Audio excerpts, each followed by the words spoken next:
Good day and welcome to session 2.3 on monitoring of global citizenship in education. My name's Esther Kerr. You know, monitoring is fascinating because it tells us so much about the nature of what is being monitored and what impacts on how an initiative or a concept is implemented. And so today you'll hear some of those insights from global and from regional perspectives. So the session includes 4 speakers and a discussion session. And as you listen to the speakers, please jot down your questions and your comments in the chat box so that we can ensure that we address any pressing issues or just clarify points as needed. So I'd like to introduce our speakers.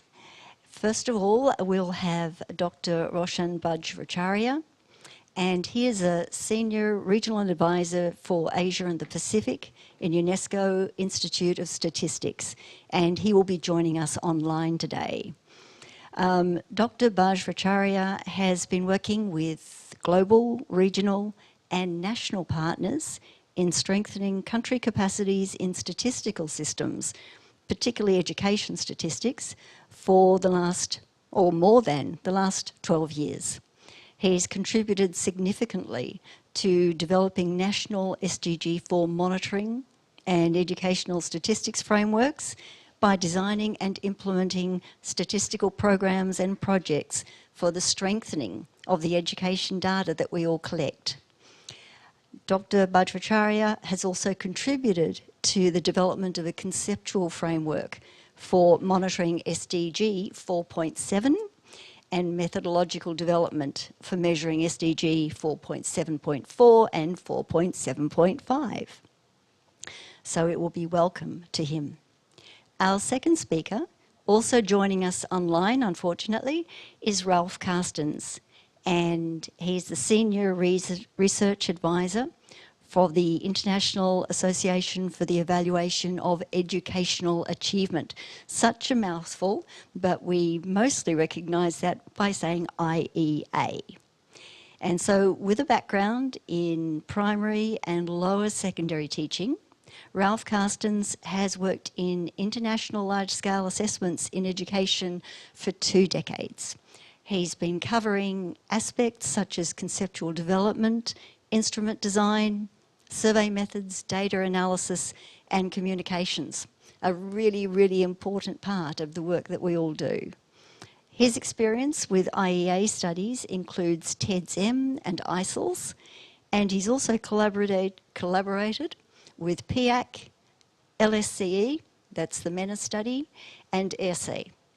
Ralph co-directed the International Civics and Citizenship Education Study, ICCS, 2016 for IEA, and the Teaching and Learning International Survey, TALIS, 2018 for the OECD.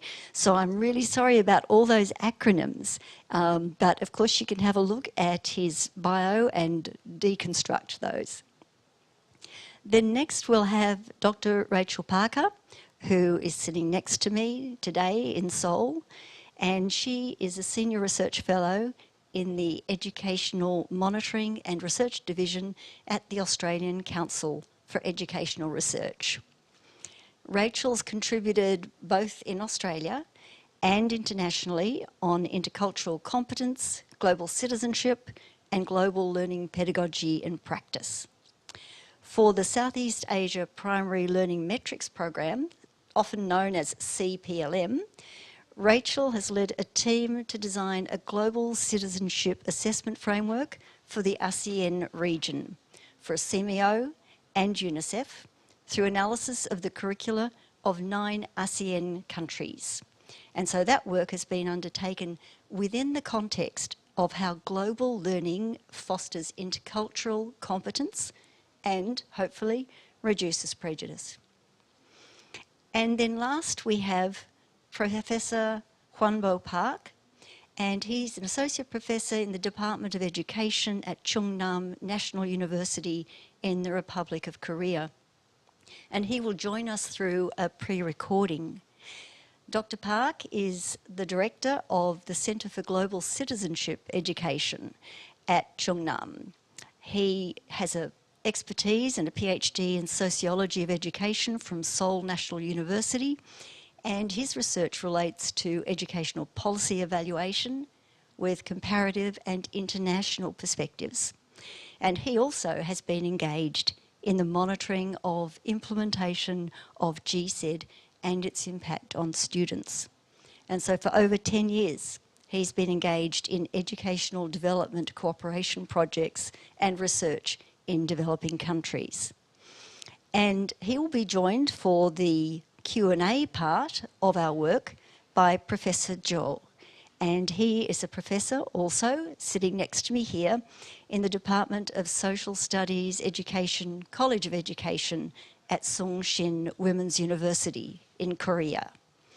And as a teacher educator in social studies and civics, Professor Jo is investigating the implementation of GCED in the secondary school level.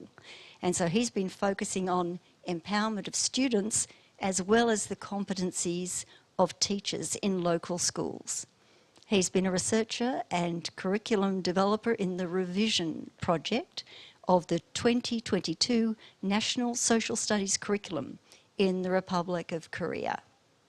He's also very closely worked with AppCU as a researcher on this and allied projects, including looking at the implementation status of GCE, looking at the national monitoring framework for that, and contributing to GCE curriculum development and integrated in a number of countries. So that's our lineup for today. We have a great deal of expertise to bring to some significant issues as we move ahead. Before we go into handing over to our first speaker, I want to raise a few signposts. First of all, behind every data point that we collect for monitoring in surveys and tools that you're going to hear about today, there lies a child or an adolescent. And each of those is an individual, each with very different understandings about concepts of citizenship and very different attitudes and values. So that's the first point. The second is each of those children and adolescents lives in a very different space, whether it's physical, emotional, cultural, or familial. And of particular relevance today, they live in a space that varies from almost no technologies to a room full. So we need to be particularly careful of not assuming that our world or our reality is the same as that of someone else. So we need to think about digital transformation. To whom does it actually apply and how? And that leads to keep in mind that whatever the degree of digital transformation, its role in the education space is one thing, its role in the monitoring space is another. So please think about those points as you listen to our speakers over the next little while.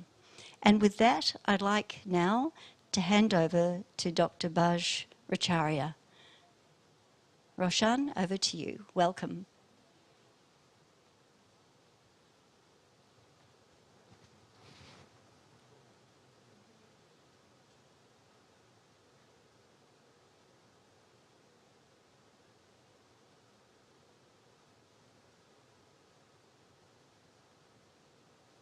Yeah.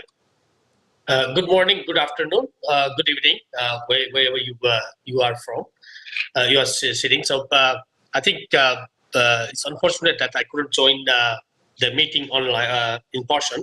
It could be more exciting to be there and then discussing this kind of very important issues. Anyway, so actually this we haven't talked about the digital transformation, and then this also bring us here to be able to speak from the Bangkok. As introduced, my name is Roshan. I'm a senior regional advisor for the UIS, the Asia Pacific region, based in Bangkok. So as introduce the topic, because this is a very broad topic. When we talk about SDG 4, especially target 4.7, it includes wide range of concepts and issues in acquiring knowledge and then skills needed in to promote sustainable development, including sustainable development, lifestyle, human rights, gender equality, promotion of culture and peace, and then non-violence, global citizenship. All kind of things are mentioned in the target 4.7. So it's a very wide range of issues and concept has been included in the target itself. And then most of the concept, as mentioned by Professor Esther, it could be understood in the different understanding, and then definition could be in a different way. That is quite a challenging when we talk when we have a different definitions and understanding of the concept. When it comes to monitoring, it's quite challenging. So of course, this brings a difficulty in agreeing on conceptual analytical framework, and then definitely it's resulting to challenging monitoring and measurement. Just to quickly look at global and thematic indicators for 4.7. As you know, like we have one global indicators and then the 4 other thematic indicators included in the frame. Including in this frame, the 4.7.1, which is the global indicator, is being collected by UNESCO, and then UIS actually started reporting on it. UNESCO headquarters has developed their own specific tools to collect data from the countries, and then we have started reporting in our database. So this is definitely a very key indicator to see like how countries are integrating different concepts in national policies, curricula, teacher education, and student assessment. Another indicator that we started collecting and publishing is a percentage of schools that provide life skills-based SIV and sexuality education. This is the thematic indicators, and then UIS, we collect this indicator through our annual survey that goes to each of the countries, and then we start reporting on it. Extent to which the framework on the World Program on Human Rights Education. Now, again, this is coming from UNESCO headquarters. And then last two indicators, 4.7.4 and 4.7.5, which is very much based on competencies of the students on showing adequate understanding of issues relating to global citizenship and sustainability, and then the environmental science and geoscience. We have started reporting on it using large-scale assessments. So, but we started working on it, but still the data coverage, in terms of data coverage, is still very limited. This kind of concept is not very much, widely available in the large-scale assessment. It's very only particular kind of assessments that they included, not in all kind of things. That is also one of the things that we need to look at. If you really want to see how this monitoring is moving, the progress is moving towards achieving the target, then definitely we need to improve the coverage of these indicators, not only in certain countries. But one of the things that we need to look at is like how we can really include those kind of concepts in the national assessment. That could be another area to be looked at. The countries have national assessments. Whether this kind of concept can be also included in the national assessment. So that could be one of the way to expand the coverage. But at the same time, there's a lot of challenges of comparability, all kind of things also to be looked at when to use in the national assessment. So yes, a challenge like coverage is limited. Difficult for countries to articulate all the indicators under target 4.7. Quality is also in challenge. Even some of the countries also use this concept in the national assessment. Comparability is an issue. Even within the infrastructure assessment, the comparability and then the definition or different type of things are used in different way. And then of course capacity to produce the data is a challenge. So UIS actually start working on actually with partnering with different agencies through its TCG. We have a we have developed a guideline for data collection to measure SDG 4.7.4 and 4.7.5, particularly for these two indicators, where of course most of the concept has been taken from international large-scale assessments, but this guide is mainly to strengthen if the countries if they wanted to strengthen or include this kind of concept, what kind of things that they need to think about, how they can integrate those concepts into your assessment, and then how they make sure that this is reliable data. So this kind of all kind of technical as well as procedural general type of guidelines have been provided in the guideline, this guideline. So of course, in this guide, we also try to see, as you said, like definition can be different. At least we need to have some kind of a working definition for for measurement. So this definition has been provided in the guide, based on which the countries at least see think about how the things can be measured or monitored. So in the guide, the global citizenship education has been defined as it is to nurture respect for all, building a sense of belongings to a common humanity and helping learners become responsible and active global citizens. GCED aims to empower learners to assume active roles to face and resolve global challenges and to become proactive contributor to a more peaceful, tolerant, and inclusive and secure world. The same way, education for sustainable development, ESD, is defined as empowers learners to take informed decision and responsible action for environmental integrity, economic viability, and a just society for present and future generations while respecting cultural diversity. So it is about lifelong learning, and it is an integral part of quality education. So this is the working definition that has been adopted in the frame. So of course, to design the assessment for 4.7.4 and 4.7.5, this global content framework provides a key basis what kind of skills to be assessed. So this global content framework provides a kind of broad category and then also details of the subcategories that based on that 4.7.1, that is the extent to which different concept of GCED and STD integrated in policies, curricula, teachers training and assessment can be monitored, and same one can be also used to see how the students' knowledge and skills that the students should have in various categories of GCED and ESD should be measured and monitored.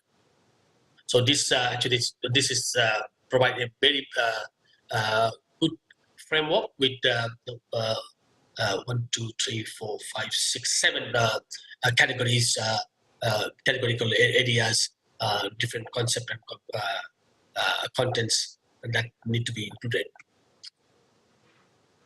Operationalizing the GCED and the ESD concept for measurement, of course, there were global content framework, as said, like it in 2019 it was discussed, and then using large-scale assessment, the mapping is undertaken to see the alignment, especially ICon GCED CS, PISA, and other large-scale assessment has been used to see the alignment. And then incorporate the 3 core dimensions: cognitive, socioeconomic, and behavior, to measure learning outcomes in GCED in the mapping exercise. So the thing is like, yes, that now we have guides, we have methodologies are developed. The thing is like how we can really improve the coverage of the data. That is the challenge. So how we can we encourage countries to use the methodologies and concept in the national assessment or different assessment. So this is one of the things that we need to look at. So it's been now 7 years. We have still talking about it, but data coverage is still very limited. Another one is about, we have Esther there. So actually Esther can explain more on this one. So she's the leading person in developing this indicator. So there was a new indicator developed in 2020s where the exercise started on 4.7.1. So this indicator is mainly to giving attention to the concept of intended, planned, implemented, and experienced learning as captured through the system, school, and classroom teacher evidence. So it is only not about seeing like what has been planned, but also see like how this has been implemented, and then how kids are learning from using or experiencing those intended, planned environments. So that is the intention of the indicator. This new indicator. So new indicator is the extent to which national education policies and education sector plans recognize a breadth of skills that need to be enhanced in national education system. So yes, national education sector plan is developed, but hardly discuss about the different type of skills that need to be nurtured for the students. So this indicator is definitely help to see like how national sector plans are embedding such kind of skills in their planning. But again, I said like this is not about just to see like what is intended, but also to see like how it is planned and then how it is implemented across different teaching, learning, assessment areas. The indicator was actually for indicator. Some of the tools were developed. So Esther was heavily involved in that process, and then some indicators has been developed. They were piloted, and then some of the recommendations has been provided to further improvement. So these are the areas. Aspect that has been included in this new indicator. It is actually all three aspects: teaching and learning, assessment and accountability, and enabling environment. These are three aspects to be looked at, and then it looked at what kind of intended focus has been given in the system to see how the teaching learning should be improved, and then also try to see how it is planned and implemented at the school level. But at the end, what matters is how students are experiencing those planned or intended environment. So the three aspects, three areas, it has been assessed. So it's quite a comprehensive indicator, but same time, again, data coverage is to be looked at how we are going to expand it to the countries, and then how we are going to collect the data from the countries in the full coverage. That is also still need to be discussed. So far, UIS doesn't have any data in our website, in our database, because it needs to be rolled out in a way that the data start coming. So with this, I will stop here. So if you have any questions, any queries, I will be happy to respond. Thank you. Thank you very much. Thank you very much, Roshan. Great to hear about not only the global indicators, but the thematic ones. Very happy to hear that. So we'll move over now from that overarching SDG monitoring level to one of the main contributors to that monitoring through international large-scale assessment programs. And so we will now move over to Ralph Carstens, who's coming in from Dublin. Hello, Ralph. Welcome. Hello, and good morning, good afternoon to everyone. Esther, thank you for the kind introduction. Trying to share my screen in the meantime. My excuse for not being with you is actually an event in Dublin, where today ministers of education and country delegations will hopefully agree on a new declaration for global education for the period between now and 2050. And it's a well-networked and well-attended event, I can say. So it's definitely interesting, and I recommend that everyone takes a look at that declaration. For the title, I just basically blended sort of the headlines from two of the studies I want to talk about. The organizers asked me to reflect and explain a little bit of what these two, ICCS and ICILS, IA are doing, but also to reflect on the question of what an indicator could capture the intersection between the digital transformation and global citizenship education. So I'll try to do just that. I hope you can see the screen. So I think the conference, really nicely demonstrates how well the intersection is understood.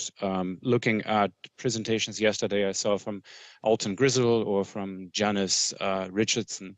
And I'm not going to read everything out. I think it becomes clear there's a tremendous potential with digital media. I have a teenage son at home. You really use this, to a window to the world in ways that in our youth were, not possible, or citizen journalism, where something, becomes known to the general public that otherwise would not have been visible. But there are also tremendous risks. One of our studies really challenges the notions of digital natives that are not digital experts, and I'll go into details there a little bit. Esther, you gave us some ideas to think about. There's definitely a digital divide, whether it's access.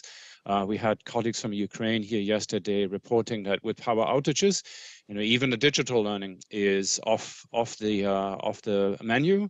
But they have wounded education, but they still say it's alive. There's definitely an element of addiction and manipulation. And I think that's quite worrying, and you see this in general elections play out just recently, I believe, in Brazil, and we're going to see this in the midterms in the United States probably also, where an algorithm is targeting the people who are on the fence between, two polarized camps in a political landscape, and all of those sorts of things. I want to point to one relatively new source, and that's Jürgen Habermas, who just published a range of essays on exactly that new structural change in the way that public discourse takes place. And that's just a quote. And that makes you wonder why just maybe a handful or less than a handful of large corporation platforms and individual control much of the space in which public debate happens these days. So IA studies in this space, I want to mention the International Civic and Citizenship Education Study, ICCS, where we look really of how young people are prepared to undertake their roles as citizens. Of course they are, but they, as they, approach voting age, for example. And it's quite explicit about information reliability, something that is at that intersection of global citizenship and digital. We had a couple of cycles. The 2022 collection just completed, and there will be a report for next year. And we have also started to think about what to do and expand or downplay a little bit in 2027. The other one is the International Computer and Information Literacy Study, ICILS, and that's how well students are prepared for study, work, and life in a digital world. So that's a related but a different view on how kids, what they can do with digital information. And there it focuses on digital information and democratic principles. And I think I actually messed these two up. I will make a correction. That second bullet point should be exchanged. We're now in the third cycle. The collection for 2023 is underway. Countries just decided what they want to take into the main survey, and the scoping will continue. And that's why I think this event is quite helpful for us to see where we could take these two studies. Now, both, and I'll just use examples here, use models to support their conceptual frameworks and underpinnings. And I say support because none of them are slavishly connected to any existing conceptual model. I'm just putting here Bronfenbrenner's ecological model of child sort of upbringing, where the child is at the center, and you have micro, meso, and exosystems, the macro system, and that's culture. We get to this in a moment as well, and also the chronosystem, where all of the sort of large world events, maybe armed conflict, war, or climate distortion might sit. And I think it's helpful to illustrate that probably none of these issues are entirely local and none of them are entirely global. They all span this, and digital media cuts across all of these areas, as I said, as sort of a window to the world. The other one is an exhibit from the just published framework for ICCS 2022, where you can see where we take this to an educational level from antecedents, processes, and then outcomes, and how these studies try to capture what's maybe defined or done at the system level, but also at the other sort of levels, community, home context, sort of the variables that you can or cannot do much about, how then learning takes place and education takes place in schools, and what the outcomes of those are. Now, I heard, moving to that second question, that humor is quite helpful. So I took this from my favorite science cartoon blog. And while you look at this, I want to, maybe challenge a little bit that question I was given, like, what's the best indicator to do this? And Esther, you said, the children have all of these different facets and they live in different contexts. So how on earth could we describe a person by just one characteristic, like its weight or its height or the language the person speaks and so on? That's going to be quite hard. But when we sit and we design or compose these studies, we look at quality criteria, we look at the components, again, inputs, outputs, outcomes.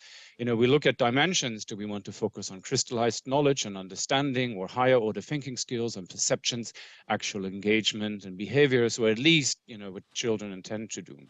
Do we want to do this through a direct assessment or something that is self-declared, self-efficacy? Do we want to go just after existence? Yes, I do this, or how often I do it, or how it actually works, what the teacher does in the classroom if there is debate about controversial issues, if there is an open climate, and how it actually impacts. And typically in webinars like this, at this point in the chat, questions come up and saying, how can we increase country coverage, including low and middle income countries? And the first presenter has alluded to this. How can we capture informal and non-formal learning and all of this?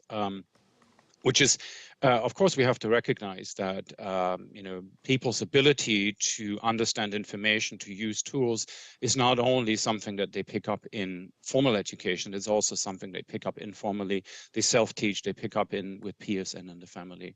And I would recommend that you look at also the component of adult learning in a section of the Global Report on Adult Learning and Education that just came out this June, that reflects on precisely the topic of the conference. The work related to SDG 4, and I think you heard a little bit about this, ICCS tried to relate itself closer to target 4.7 and in particular to thematic indicator 4.74. That's actually where much of the inspiration for it, I believe, comes from. Ever since that first technical consultation on global citizenship education in September of 2013 in Seoul at APCU. And we expand cycle by cycle the way in which global aspects are reflected in this. And 2022 will have much more. What we did there, we tried to classify the item pool also by GCED and ESD. And that has been tough and hard, and it's not possible everywhere. So again, this gives us a sense that some of these conceptions are overlapping to a large degree, and also that no single aspect or issue is just entirely local or entirely global. There's a TIMSS environmental awareness skill. I just popped this in here. That is also or can be related to thematic indicator 4.75. And in that study, in the 2023 cycle now, there's going to be expanded coverage and depth forthcoming, teaching practices, students' perceptions on this, and so on. We just heard a great deal about the UNESCO UIS measurement strategies. I have this in the references. The original strategy was from 2017. I helped a little bit on the sidelines with this, and it's been updated and much more mature in 2020. And ISILS relates to target 4.4, and I think both these studies cover some of these intersections here, but not perfectly. Now, to indicators that ICCS and ICILS can offer, I have one slide on the achievement scales, one slide on questionnaires. Both explicitly address critical evaluation of information, or in the ISILS case, more specifically digital information, yet from different perspectives. And in these two assessments, we use levels to describe what students know and can do.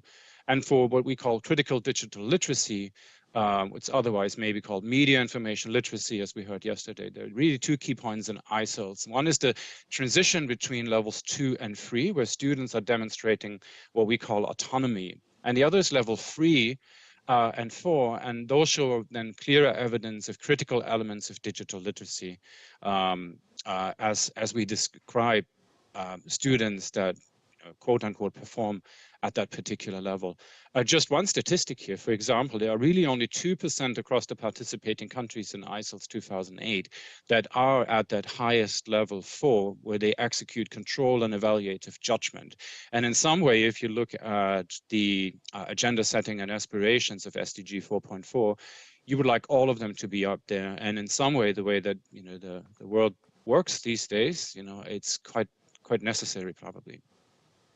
ICCS is not explicit about the mode of information gathering. Levels A and B here, and it could be traditional media, news, linear television. It could be something that they picked up in other form. Radio probably is going to die out pretty quickly, but they have clear references to making decisions and critical appraisal of the information, again, from wherever it is sought. And levels C and D have then examples implicitly referring to other higher order forms of awareness of civic concepts and issues. And I want to mention that in ICCS 2022, again, the collection has just been completed. We have 3 computer-enhanced items, so mini scenarios, like imagine you are setting up a poll, a digital initiative where you want people to sign up and support it. What would you do to get more people to support it and to sign in? How would you modify the information?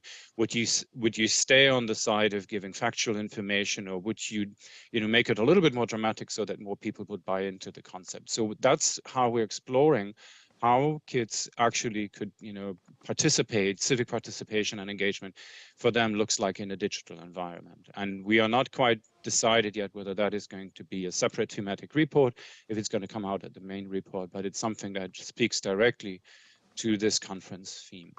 And then in the questionnaires, and again, the breadth of skill 4.76, I would like to argue a little bit for the breadth of indicators. Again, if we just have achievement, and we know, that country is a 472 and that country is a 522, that those averages, they conceal more than they actually reveal. So I think we need to take into consideration also other aspects from these conceptual frameworks. And in ICCS, it's a more directly relevant. In 2022, we asked students explicitly about the use of digital technology for civic-related activities, or other questions address this in a not so direct way. It was already addressed in 2016, but we'll report on it in more detail. And then teachers are also explicitly asked about their teaching in that particular space with the use of digital technologies, which is new for 2022. And maybe as a side note, it's not on the slide, that TALIS 2024, the OECD Teaching and Learning International Study, and our work with the questionnaire group, we will also have aspects of the use of digital technologies in education related to particular teachers.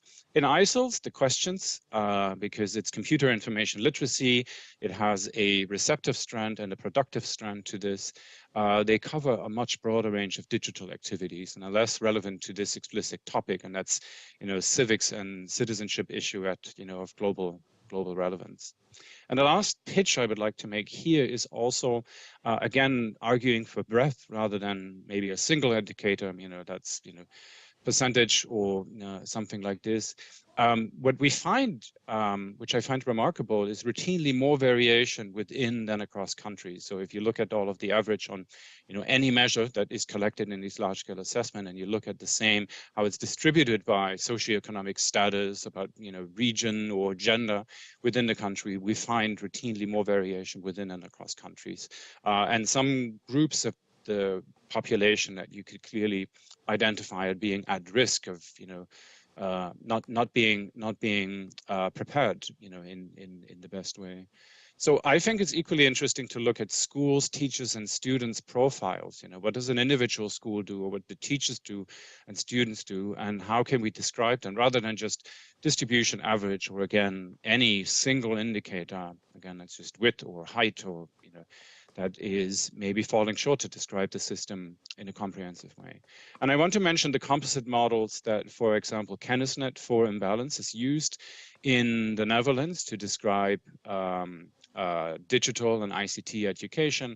There are two major strand human elements and technical elements. One is vision, which you could interpret as the conceptual, the policy level. The other is expertise, what do teachers know and do. And then we have content and application, that actually the tools are there, and digital infrastructure. And this model, for example, you want all of those to be in balance, whereas the finding in a number of countries, including my own, Germany, Schulen ans Netz, schools to the net, was basically that it's an initiative that was largely driven by technical infrastructure, but not much else. Two other things I would like to mention. A recent report edited by Ernesto Trevino on the concept of good citizenship has done profile analysis, person-centered analysis, and describing groups of students that these having a comprehensive profile or an anomic profile. And I think this takes us into another debate and just looking at averages on scales per country, because here we can talk about groups of people or the particular set of attitudes in a combined way. And I want to mention something else that Judith Torney-Porter, who was influential in the civic and civil education space since the late 1960s and early 70s, also in IEA. And that was a cluster analysis she did also to predict types of students that are disaffected or alienated or fully engaged with civic principles in the community, for example. So I just want to put this out there, that there are other ways of looking at data and combining it in meaningful ways that I think are helpful to communicate what we find in these empirical studies. Here's a bunch of references. I believe that the presentation will be shared in one way or another, and I recommend you take a look at some of them. And I would like to thank you for your attention. If there are any questions or comments, then please feel free to reach out to me. Thank you. Thank you very much, Ralph. It was lovely to hear from you. Very clearly looking at capture globally of data and identifying the complexity as well as the choices that we have as we think about what do we need to know about global citizenship in education. And so now we'll turn away from that global and start thinking about what might be happening regionally. And so I'm going to turn over now to Rachel Parker. Thank you, Rachel. Thank you, Professor Kerr. My name is Rachel Parker. I am a research fellow at the Australian Council for Educational Research. The topic of my presentation today is Making Connections, Monitoring School and Teacher Readiness to Foster Global Citizenship Education. I've included my colleagues' names on my presentation because we're working closely in collaboration. Jenny Cheney, Dr. Sarah Richardson, Dr. Anna Dabrowski, and Claire Schooler. So today I'll be talking about introducing a new collaboration between Australian Council for Educational Research and APSIL, some findings from CPLM, the Southeast Asia Primary Learning Metrics, and from this, a new way forward regarding measuring teacher and school readiness to foster global citizenship education, some key considerations for next steps, and if there's time, some talk about digital technology and monitoring global citizenship education. Oh, I've gone the wrong way. Okay, so our study, which is funded equally between the two partners, which is an important aspect of a really strong global citizenship-related partnership, equality, is aimed to expand efforts to monitor SDG 4.7 by working with our partners in Korea, the Philippines and Australia. What we're going to be doing is consolidating literature, reviewing existing frameworks and instruments and curricula, and developing new items and tools for new contexts and cohorts. Now, the rationale for this study is that there are very few international data sources, particularly for primary education regarding global citizenship, and also for the Asia-Pacific region. We know that there is an evidence base for the value of global citizenship education in primary school. There's also a curricular base. So Asia Pacific countries have global citizenship content and concepts within their curricula. The Asia Pacific region is an important region for global citizenship, as it is more vulnerable to climate change than any other region in the world. And of course, the study aligns with all partners' priorities. So the research questions that guides our study are, firstly, what are the enabling conditions at the teacher and school level that support effective global citizenship teaching and learning? How can these conditions inform instrument development to help us better understand how ready teachers and schools are to implement global citizenship? And finally, how can these instruments be used, and what else is needed to establish sustainable global citizenship monitoring systems in the Asia Pacific region? Our methods that we'll be using are a literature review, and the lens applied to that will be an inclusive, participatory development and critical global citizenship focus. We'll also be designing instruments with experts in assessment framework and instrument design.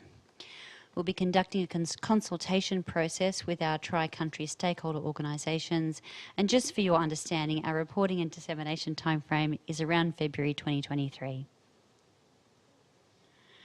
So let's talk about findings from CPLM on global citizenship. So as many of us know, CPLM is a study of 6 countries' literacy, mathematics and global citizenship knowledge, skills and experiences for grade 5 level students. And what ACER did in collaboration with a 11-country domain technical review panel was determine and decide on an assessment framework and instruments. We designed questionnaires only for teachers and students that measured knowledge, experiences, practices and attitudes and values. The results from these instruments revealed some variation in student responses, and from teachers, substantial social desirability bias, which means they had limited utility to understand teachers' readiness to implement global citizenship. There was also no teacher questionnaire. So I'm going to go through a couple of slides that present the results of CPLM. Now, there's no need to be able to read this. It's more just to show the pattern of results here. And what you can see is that most teachers responded that, yes, they were very well prepared to teach about global citizenship topics such as inequality, local current events, sustainable development, etc. So across the 6 countries, a large majority of teachers felt they had been well prepared, 70% in fact.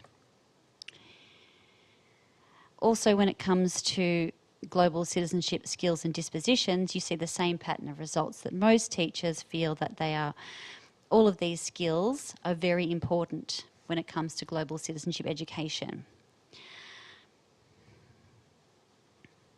And finally, the last result I'm going to present, this one is about teacher-reported global citizenship enactments. So there's a bit more variation here, and we can see that for some of these activities, teachers reported that they occurred within their school on a regular basis, but others, such as working with students from other schools in the country or working with schools from another country, are much less likely to happen.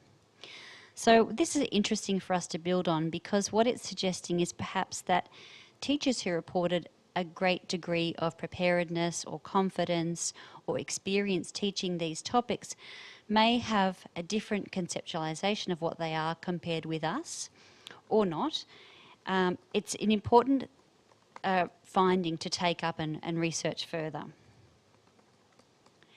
So what we're suggesting is a new way forward. And I should also say that our study is in the very early stages, so it's a perfect opportunity to seek feedback and input and to take this piece forward. So what we're doing is we're collating studies that measure the impact of global citizenship interventions and describe the factors relating to teaching and learning and school leadership that support this effectiveness. And we want to use these factors to create new items.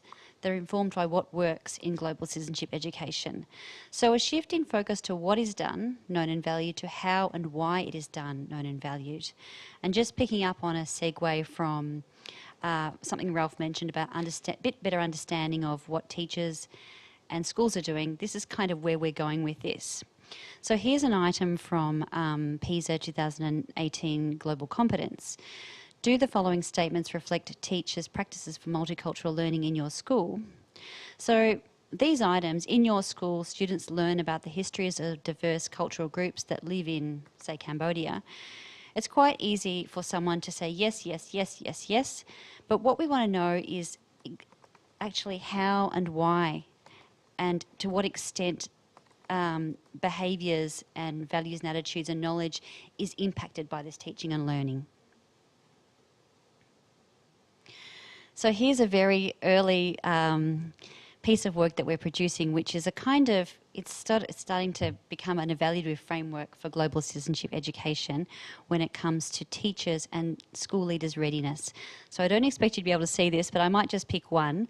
So it's starting to look like there are 6 domains, but we may have more, we may collapse some regarding values and attitudes, background experiences, knowledge, skills, pedagogical practices and collaborative practices within schools. So thinking again that this is about teachers. So in some studies it talks about participating in professional learning. In the studies regarding global citizenship effectiveness, the professional learning is that which is experiential and practice-based. There's another indicator there that says that pre-service education fosters academic excellence while attending to cultural competence, critical analysis and activism. So again, what we're looking for are indicators that are a lot more explicit and detailed and descriptive when it comes to the why and how of effective global citizenship education to inform instrument development. Same again for school leaders and school communities. We're doing the same mapping process whereby we're bringing together these indicators regarding values and attitudes, background experiences, leading teachers, leadership practice, and school level processes and community collaboration. So again, I'll pick one, and I think this one needs a bit more work and a bit more detail, but we found in some studies that school leaders that build a open and inclusive environment are those that lead effective global citizenship interventions. So some key considerations. So as I mentioned, we are just starting out on this journey of mapping and producing this framework and tools for global citizenship understanding and readiness. Some of the challenges is the process for categorising enablers for inclusion. So we are going through this big mapping process. We have lots of literature, but also a bias within the literature. So we want to make sure that the evidence that we are evaluating and using comes from the regions in which we are working in. The questions we have at this stage, there are many. To what extent can we build on the CPLM teacher questionnaire and other instruments, including those developed in Korea? And we are looking at a very extensive teacher questionnaire that's been provided by APSEAL that covers off on so many of these enabling factors for teaching practice that we would like to incorporate. What other frameworks and literature must be considered? This is something we're going back and forth on, is how we can develop instruments that will support measurement of 4.7, particularly if we choose a qualitative approach. So we're seeing that a structured interview guide makes a lot of sense when we want to answer questions about why and how. How many tools for global monitoring, classroom use, or both? So I'm going to make a swift detour into digital technology considerations for monitoring. Some of the studies that we looked at also discussed digital technology for global citizenship education and its effectiveness. And some of these factors, and others will talk about this as well, were access, skills and knowledge, and also values and attitudes, self-efficacy. So some of the enablers that supported teachers to use digital technology to positive effect or to influence students' skills and knowledge and learning were their own digital literacy skills, and also when they used the tool to support a broader framework or inquiry unit, which we've heard across other presentations, that digital technology is used as a tool to support a greater learning outcome.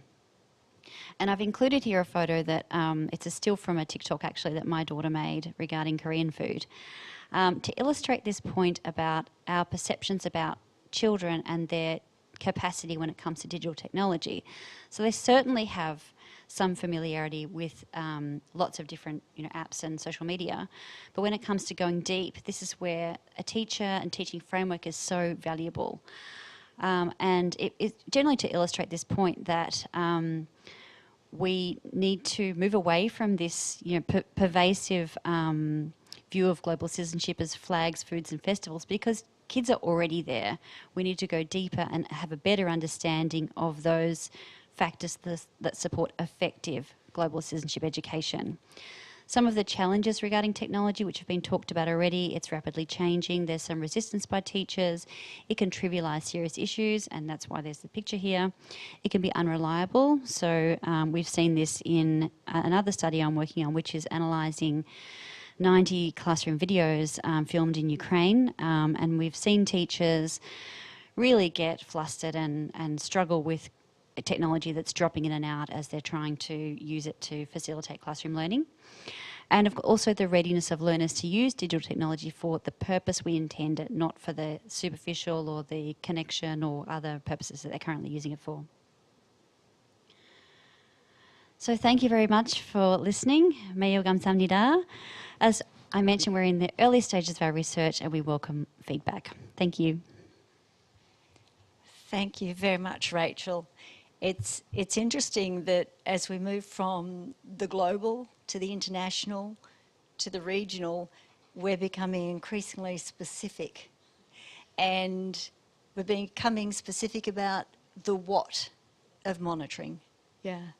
And so now we'll turn to Korea and see if that trend continues.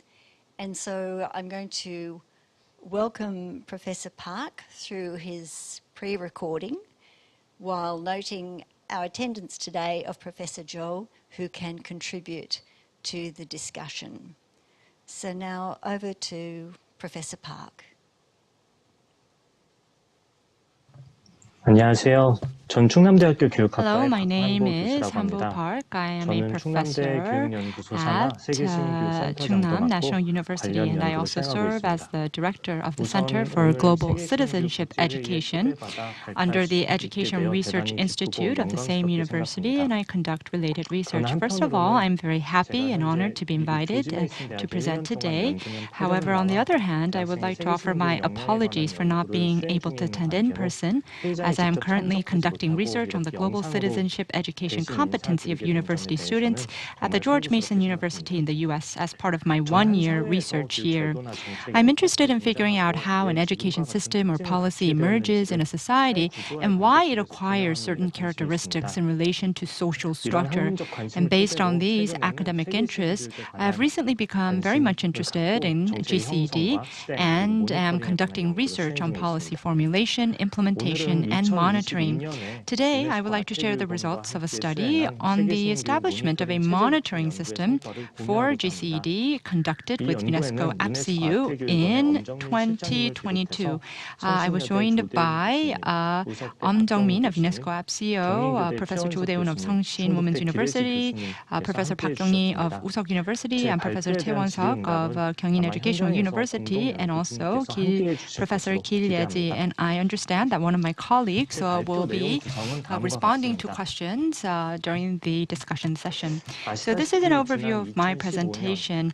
As you know, since the Sustainable Development Goals were launched in 2015, the education sector has continued to make efforts to monitor the achievement of the SDG 4 goal. However, among them, unlike the other targets, which were the focus of existing global education agenda and have relatively clear targets and goals, such as the guarantee of education or improvement in educational environment, the scope of SDG 4.7 is quite broad, including the direction and content of future education, leading to difficulties in developing and monitoring common indicators at a global level. As you can see, the international community has proposed 6 indicators to monitor the progress of SDG 4.7, but among them only 4.7.1, which measures the extent to which countries mainstream GCED GCED is being collected and managed as a global indicator. In the case of the 4.7.1, each member state conducts a survey every 4 years based on a survey developed by the UNESCO Bureau of Statistics based on the 1974 Recommendation on International Cooperation and Peace, Education on Human Rights and Fundamental Freedoms. While the global indicator provides guidance for the monitoring, it still has limitations for in-depth investigation of achievements and the situations in each country. The SDGs therefore stress the importance of national initiative and ownership in its implementation and monitoring. SDGs global monitoring also encourages countries to develop a feasible and effective monitoring system that fits their own particular context so as to check achievement and draw meaningful feedback. Against this backdrop, APCU, as a UNESCO Category 2 center and as a key GCED education center in Korea, has conducted relevant research and projects and developed a monitoring tool that is contextual and effective. The center has carried out a trial survey and analysis of the extent to which GCED is mainstreamed in Korea. Previous research focuses mainly on SDG 4.7.1, analyzing the extent of mainstreaming and implementation cases. As such, we can gain insight and monitor the policy environment.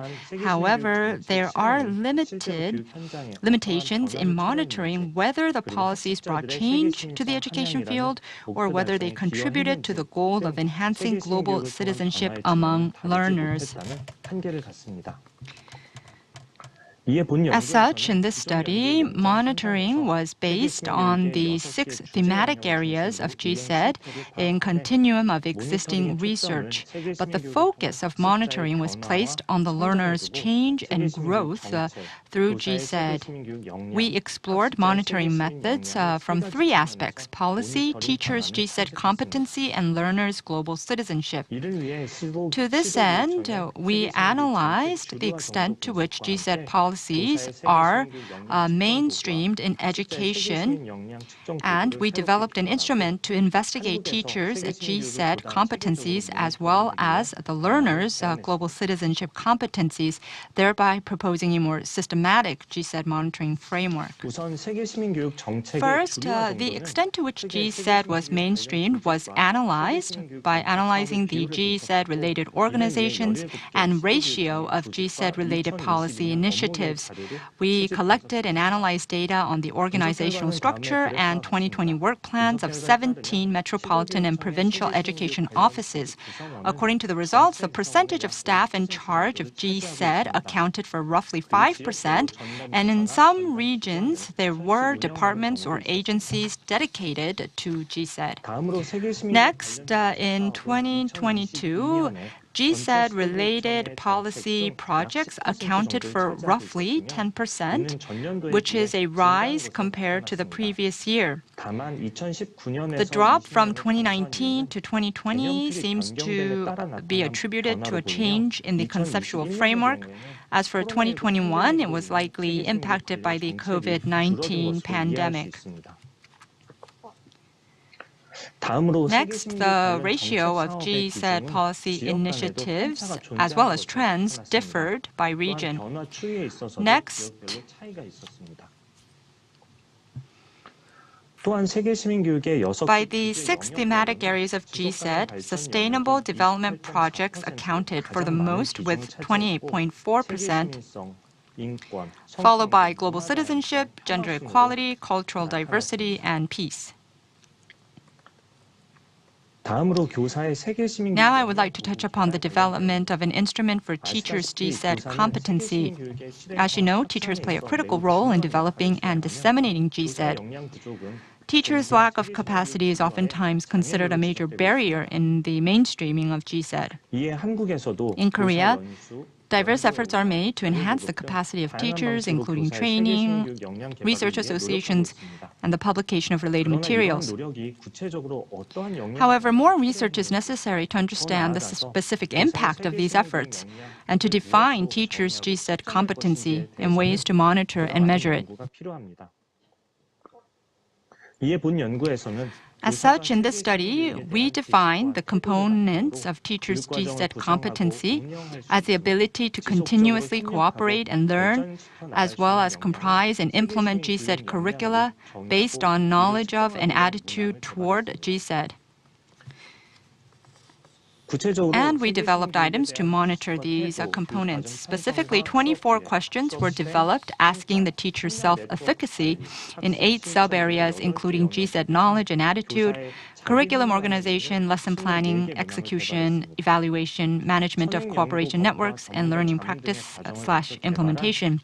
The table below are examples of questions developed through a process of reviewing prior research and gaining expert advice. Please refer to the table below for details.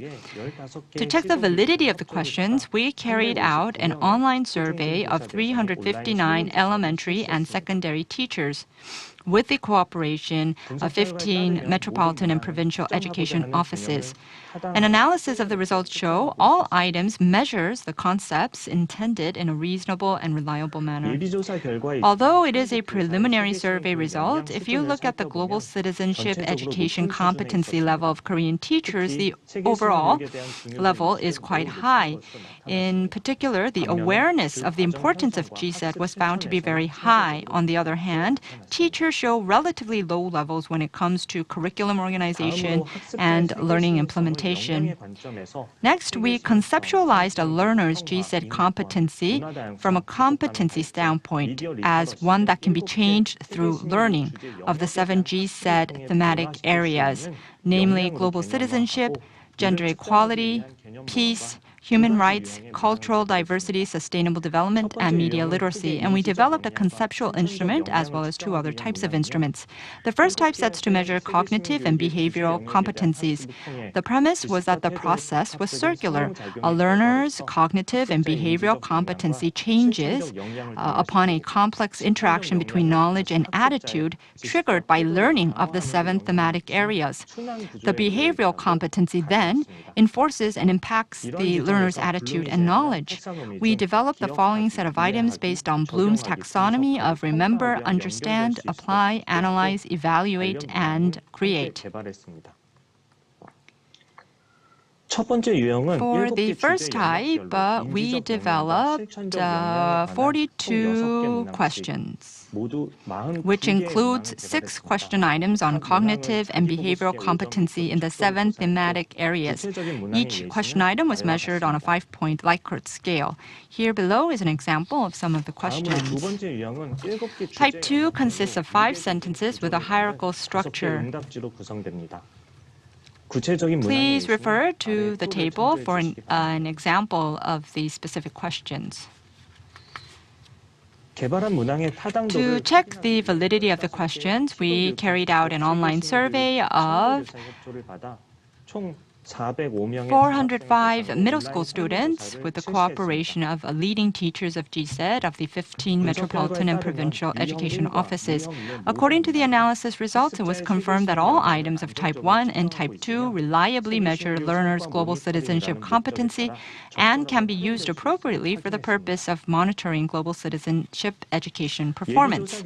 Although these are preliminary results, the overall global citizenship competency level of Korean middle school students is slightly higher than the figures here that show what is the normal level or average. Also, in the case of Type 1, results show that there were differences in the educational experience of GCED by thematic area. So different thematic areas presented different levels of educational experience from the student's perspective. Here is a summary of the analysis results. And based on these results, I would like to suggest the following implications for monitoring GCED.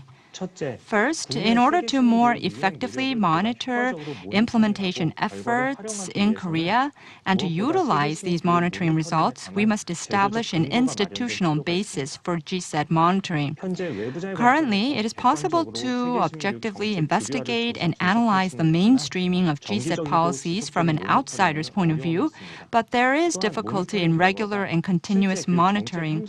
Also, there is a limit to the feedback of monitoring results to the the actual educational policy field.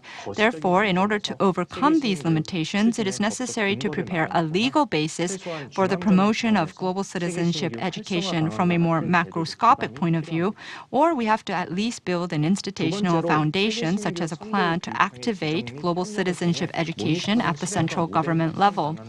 Second, it is necessary to review measures to implement monitoring and disseminate the model by designating education offices leading GCED. Furthermore, for more accurate data research and monitoring, it is also necessary to work closely with local government and education offices that are interested in GCED to form a consensus on monitoring and to prepare institutional grounds at the city or provincial education office level.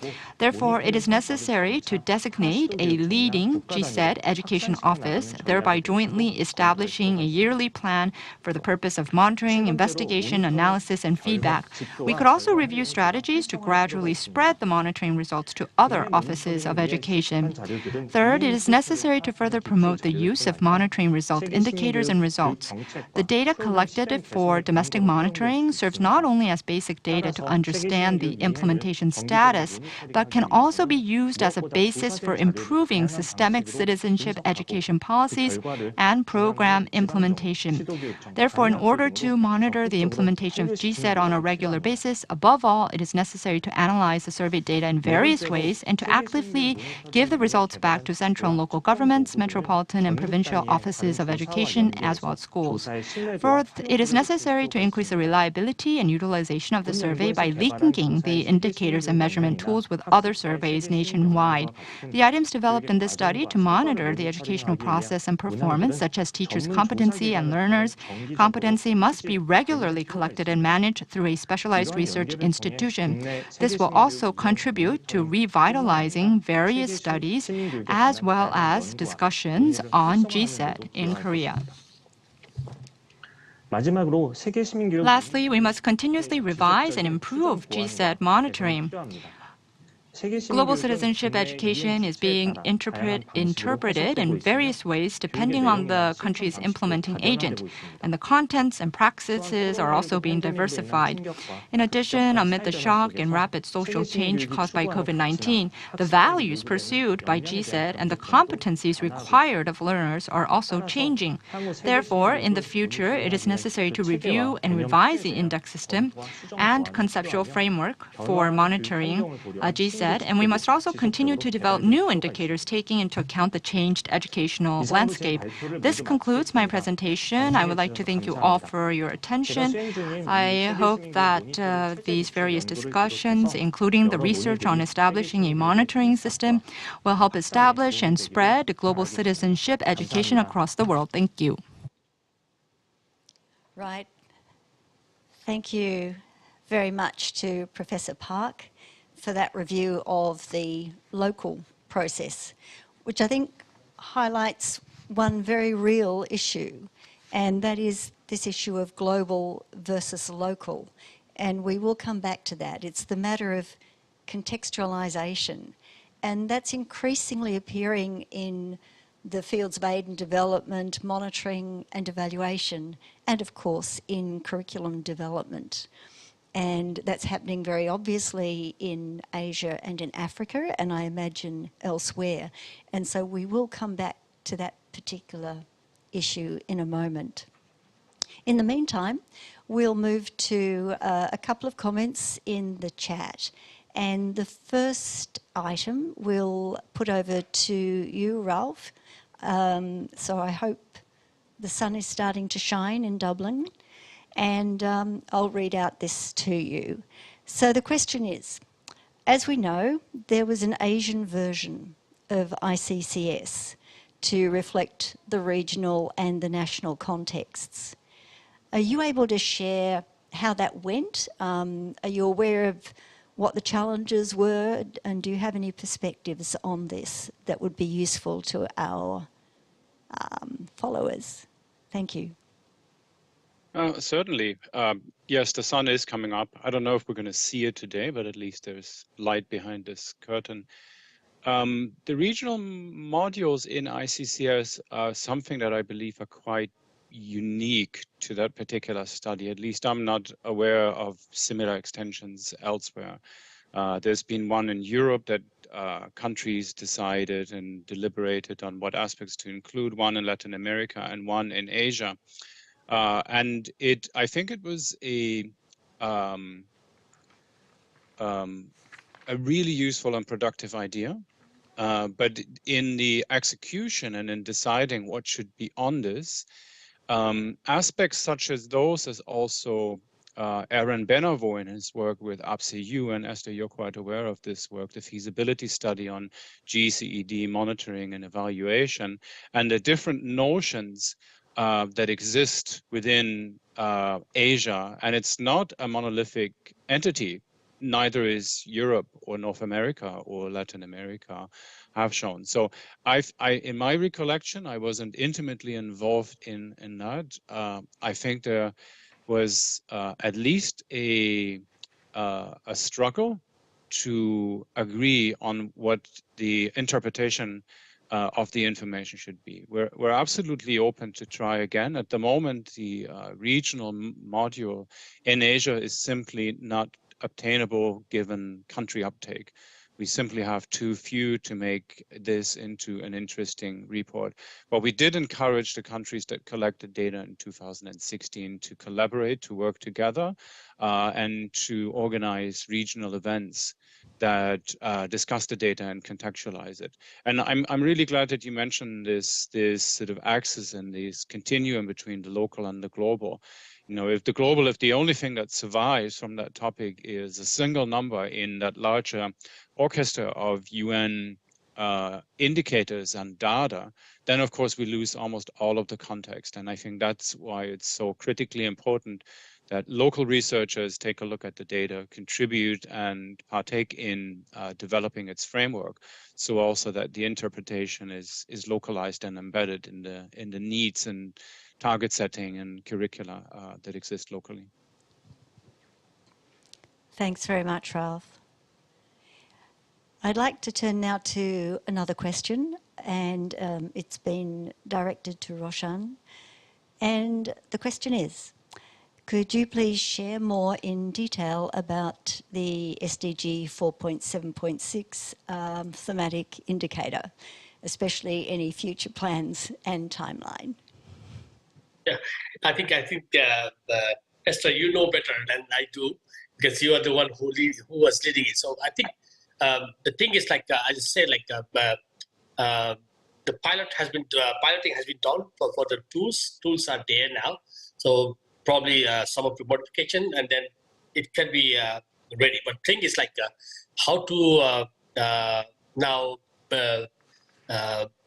The awareness building for the countries is a key part. So how we roll out at the country level. So UIS being a custodian agencies, we are focusing more on standards and then the processes. So it is the countries and other partners need to take focus on it.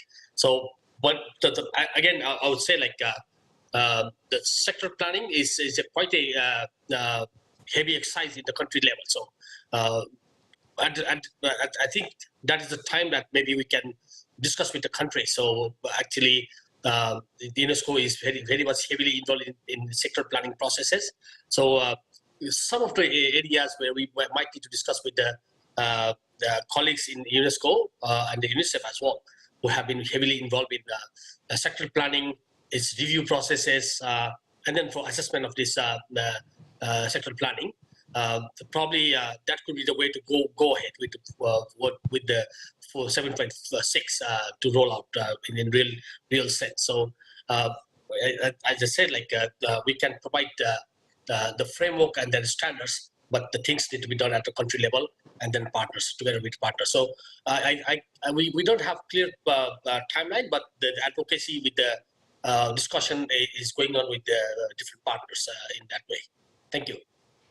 Thank you very much, Roshan. And I will add to that, there's no doubt that the tool that was developed for 4.7.6, which Roshan described earlier, in terms of looking at planned and implemented and so on, as well as actually the contents of 4.7.6, which were around a breadth of skills. That, in other words, we need to equip both teachers and students with a breadth of skills if they're going to be able to develop global citizenship.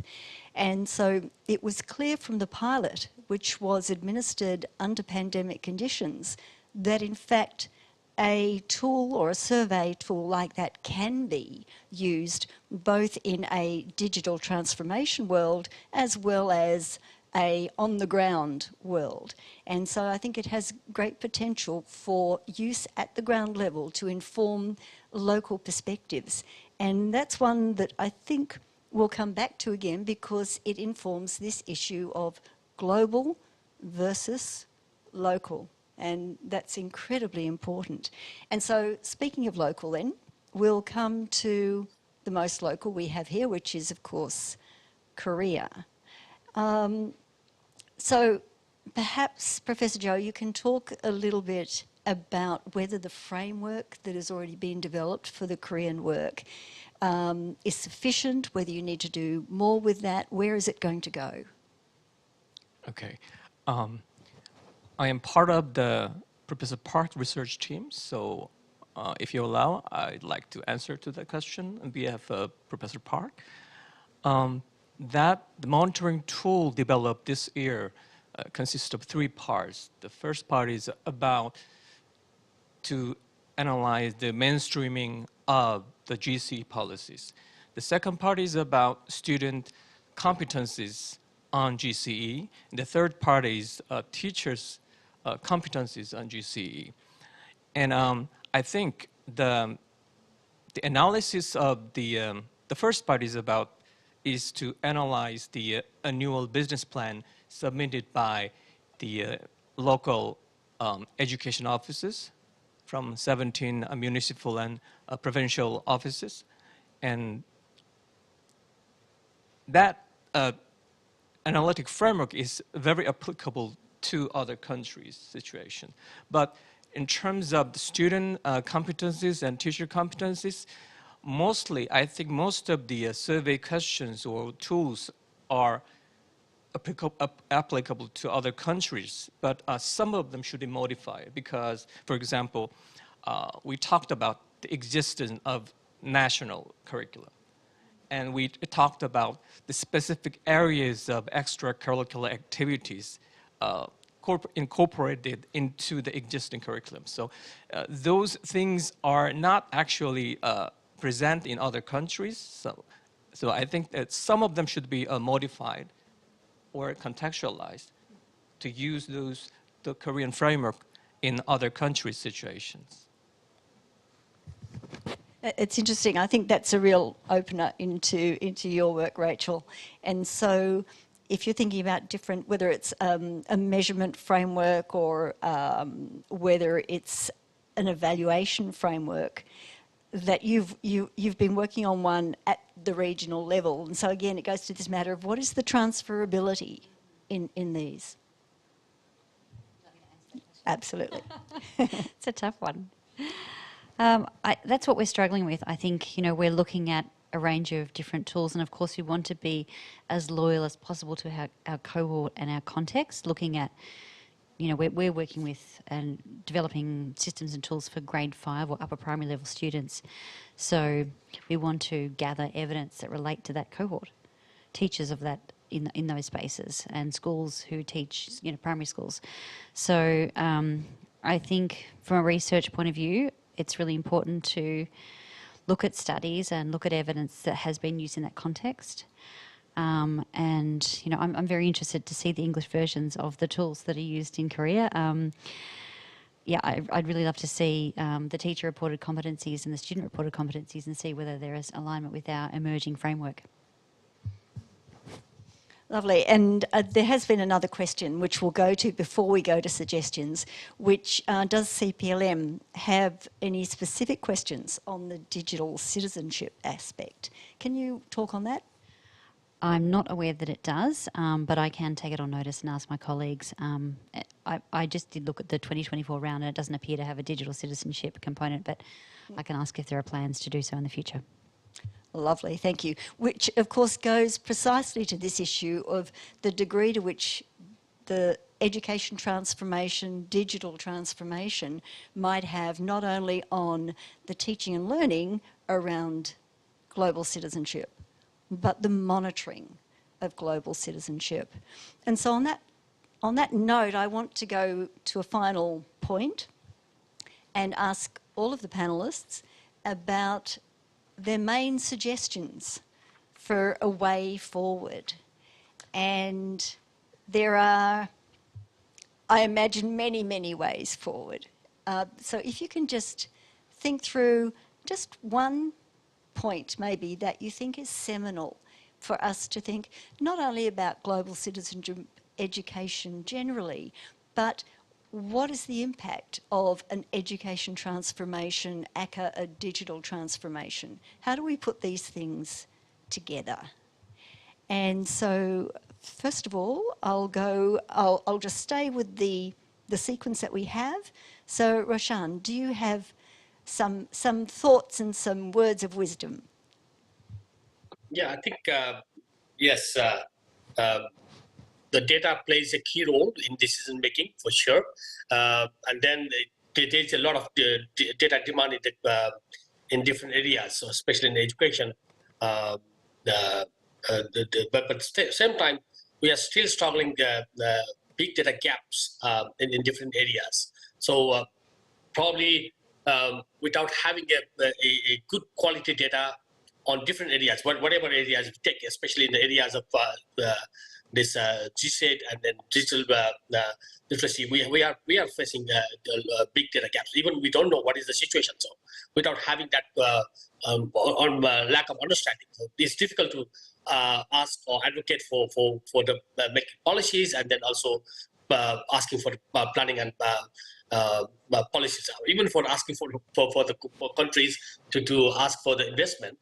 Investing in different areas is quite challenging. So I would say like one of the area that need to be focused now is how to improve the coverage of data.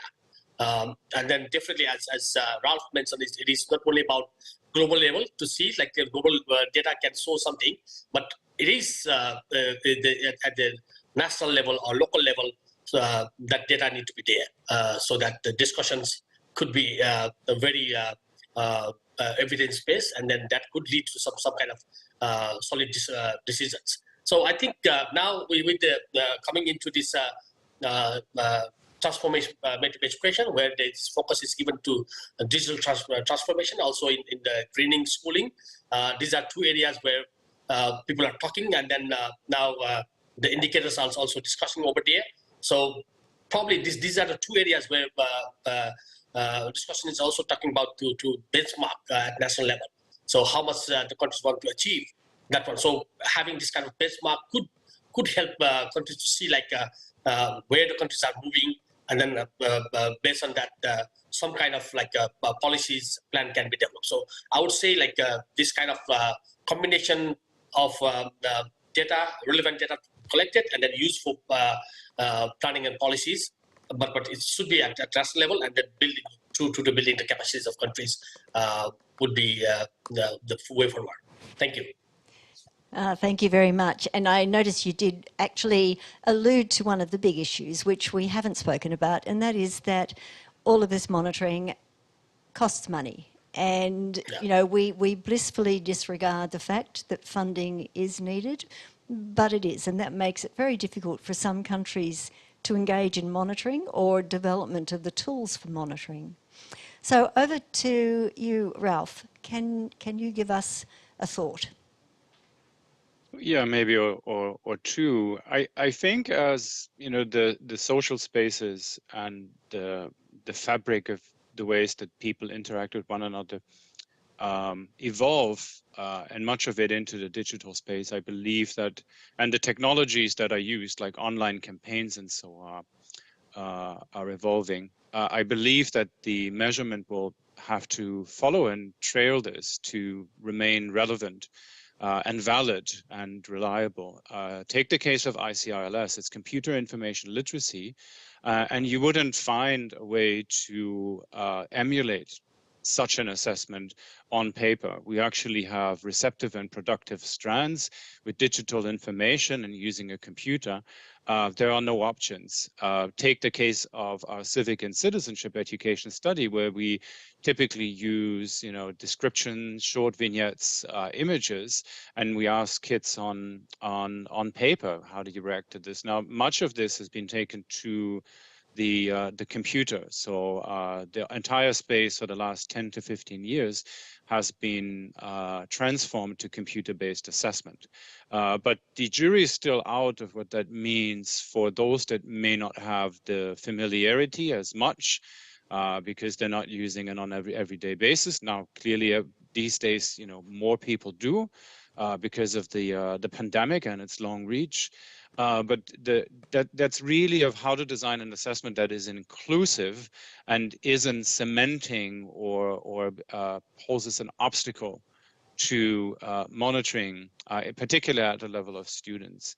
And in some way, we just have to, with these studies, we just have to pick people up where they are. So many of the survey-only assessments and studies have gone completely online with just very few traces of paper, because just that's the way of how it's easier and actually expected by respondents to take such surveys. So we've seen a tremendous transformation in that particular field. And you mentioned cost. Yes, it does cost a lot of money. And for us who organize these studies internationally, it also means a large transfer of tasks and responsibilities, almost in a all eggs in one basket situation, to the international level, something that was distributed in a much different way across participating countries earlier. Thank you, Ralph. Great. So we have just a few seconds. So, Professor Joe. I'd like to suggest the issue of comparability among different data from different countries. The four presenters, I think they already mentioned about this issue. This is very critical. And in the process of the contextualization, I mean, the UNESCO really underscored the meaning of contextualization. And during the contextualization, individual countries may be engaged in some kind of conceptual gatekeeping in interpreting the meaning of GCE. So we can use ICCS survey, but also individual countries develop their own analytic framework.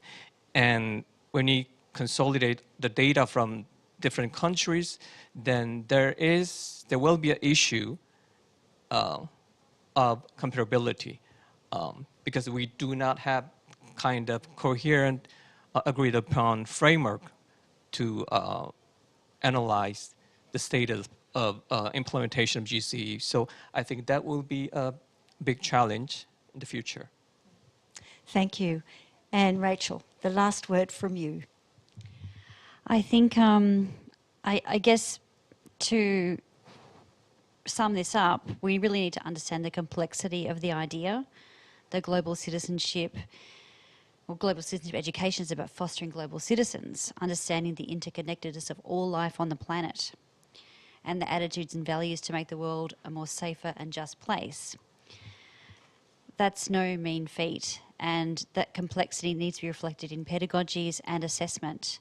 Pedagogies that involve transformation, challenging views, rich experiences, hands-on learning. It really isn't possible, in my view, in my experience working in this space, to foster teaching and learning of global citizens with diluted surface level activities. It really is a transformative education process, and it needs to be reflected in curricula, assessment and pedagogy. Yeah, absolutely. I think that, we fairly glibly talk about something called global citizenship education that a majority of people in our societies would not know exists.